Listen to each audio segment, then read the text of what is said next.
यो हाम्रो गोल्डन किबीको भाले हो। यहाँ चाहिँ हामीले टप अप गरेका छौँ। यो टप अप गरेको ठाउँमा चाहिँ ग्राफ्टिङ गरेको बाद हावाले गर्दा यो बढी हल्लिने अनि खुर्साउने सम्पन्न गर्दाखेरि यहाँ माथि चाहिँ हामी हल्का बाँधिराखेको हुन्छ। स्ट्रिमेलकै कुरालाई फलो गर्नुलाई यो भित्ता भाले हो। ठक्कसँग फुलबाट चिनिन्छ भाले फुल। ठक्कै तल्लोपट्टि हेर्ने नै यहाँ पोथी फुल गर्दाखेरि यो भालेले एक लाइन मात्रै मजाले भित्ता भ्याउँछ। पल्लो छ भने भाले नै हो। यो भालेको लिडरलाई हामी डेभलप गर्दै उता लान्छौँ कुन चाहिँ छिटो पर्छ। भित्ता लान्छौँ त्यहाँ फैलाउँदैन।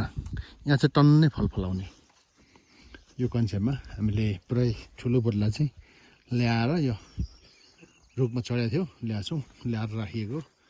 अनि यसपालि रोपियो त्यहाँ रोपेर यसलाई चाहिँ टप अप गरिएको छ। यो कतै सक्सेस भएन कतै सफल भएको छ है। सफल भएको छ यति पनि इनफ छ। नेक्स्ट इयरदेखि मजाले पुग्छ। फेरि यो पोथी भयो पोथी भयो। यो भाले फुलिसकेको छ भन्दाखेरि भाले फुलिसकेको छ। अब हाम्रो यसलाई अलिकति स्टिकिङ लाउने तरिकाहरू चाहिँ के गरेको छ भन्दाखेरि यो बढी हल्लिने भएको कारणले हामीले यहाँ चाहिँ मजाले मजबुतसँग किरा गाडेका छौँ। यसकै सिधा गयो। अलिकति मिस्त्रीको नलेज पनि लाउनु पर्छ। अनि सट्टै एउटा बाँधेको छौँ यहाँ यस्तो बाँधेको छौँ। अनि यो माथि दुई ठाउँ बाँधेको छ। यो चाहिँ धेरै लामो बढेर जान्छ। यसलाई सुरक्षित गर्नु पऱ्यो। बाँकी एउटा दुईवटा तिनवटा तिन चार धेरैवटा अनसक्सेस भएको छ। यतिवटा सफल भयो यहाँ सफल भयो त्यतिले पनि मजाले पुग्छ। यो मजाले ठाउँ ढाक्छ। नेक्स्ट इयर बाँकी हामी काटेर फ्याँकिदिन्छौँ।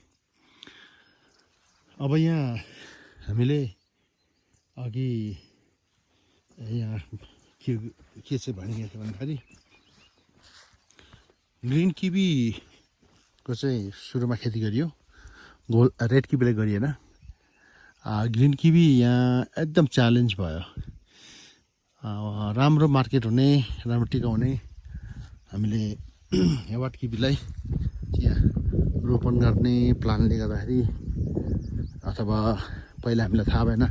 पछि हेवाटको राम्रो मार्केट बुझियो र हेवाटलाई टपअप गरियो। यही हाइटमा टक्कै काटेर फ्याँकियो ठुलो बोटलाई। अनि त्यहाँबाट हेवाटको चाहिँ मेन्ट्रङ लिडरहरू डेभलप गरियो। उसको कारणले गर्दाखेरि यहाँ हेवाट राम्रोसँग काम दिएन। जेठको अन्तिमदेखि असारको पहिलो हप्ता अत्याधिक धेरै पानी पर्ने जुन समयमा मजाले फुल्दिने फल्यो होला भन्यो छैन हो। अब हामीले एलिसनलाई त्यस पछाडि अलि एलिसन राम्रो भएको देखियो। एलिसनलाई हामीले प्रमोसन गर्न लाग्यो। एलिसनलाई प्रमोसन गर्दै जाँदाखेरि एलिसनको चाहिँ सबै प्रविधि लगाएर गर्दाखेरि पनि काटसाट थिनिङ गडलिङ हरेक कुरो मलजुल गर्दाखेरि पनि साइज राम्रो आउनु सकेन। गोल्डेनलाई 4-5 वर्ष अगाडिदेखि यसलाई चाहिँ परीक्षण गरिएको थियो र गोल्डेन राम्रो हुन आयो। गोल्डेन किबीको चाहिँ 22-23 अल्टिच्युड अति हो। हाम्रो गोल्डेन किबी टन्न फुलेको छ र मितलाग्दो गरी यहाँ पनि त्यसै सबै गोल्डेन किबी बनाइयो। मजाले फुलेको छ। अब यो टक्कै भदौको अन्तिमदेखि लिएर दसैँ तिहार भ्याउने हो।